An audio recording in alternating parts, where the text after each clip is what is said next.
Shalom Bapak Ibu, bagaimana kabar Anda hari ini? Semoga kita semua tetap dalam keadaan yang baik. Beberapa waktu lalu, ada sebuah pemberitaan di media massa yang menarik perhatian saya.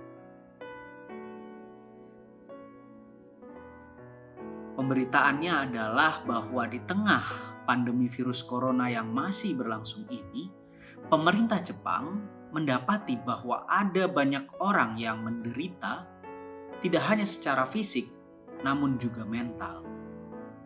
Penderitaan fisik dan mental ini terjadi lantaran ada banyak orang yang terisolasi, ada banyak orang yang merasa kesepian akibat berada di rumah terus-menerus selama masa pandemi.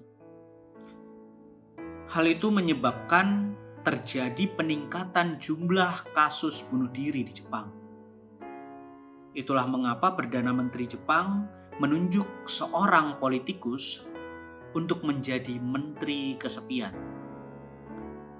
Menteri Kesepian ini diharapkan dapat memikirkan dan melakukan berbagai hal guna mengurangi kasus bunuh diri tersebut.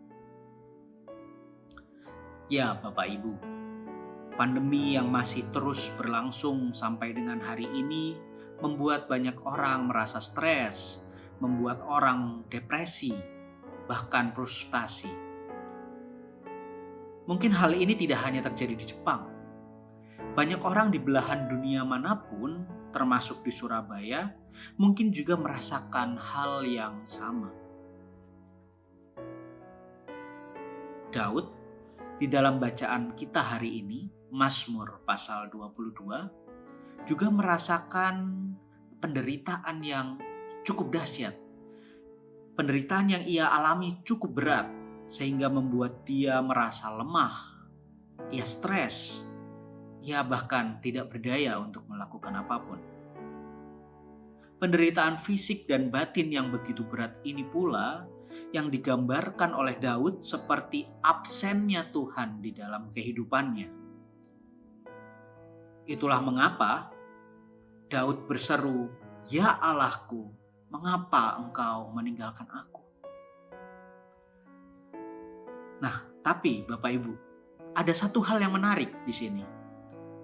Meskipun Daud menderita, meskipun Daud merasa seperti ditinggalkan Tuhan, ia masih dan tetap menaruh harapannya kepada Allah. Daud bersaksi di ayat 25 bahwa Allah tidak pernah menyembunyikan wajahnya kepada orang yang sengsara dan tertindas. Allah mendengar ketika umatnya menaruh pengharapannya dalam teriakan minta tolong mereka. Allah tidak pernah menyembunyikan wajahnya kepada orang sengsara dan tertindas. Allah mendengar ketika umatnya menaruh pengharapan dalam teriakan minta tolong mereka. Bapak Ibu, mari kita gunakan kesempatan ini untuk melihat kembali ke dalam diri kita masing-masing. Apakah di saat yang sulit ini saya sedang meragukan janji penyertaan Tuhan itu? Atau adakah penghalang di dalam diriku untuk mempercayai janji penyertaan Tuhan itu?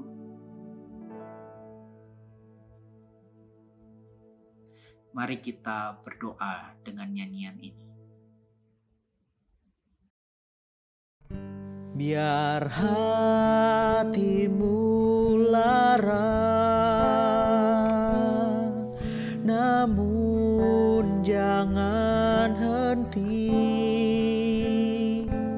mencinta dalam asa dan dalam iman. Sahabat sejati takkan pernah ingkar merengkuhmu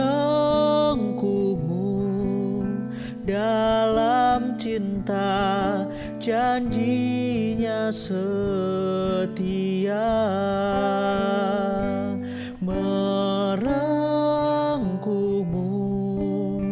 dalam cinta, janjinya setia.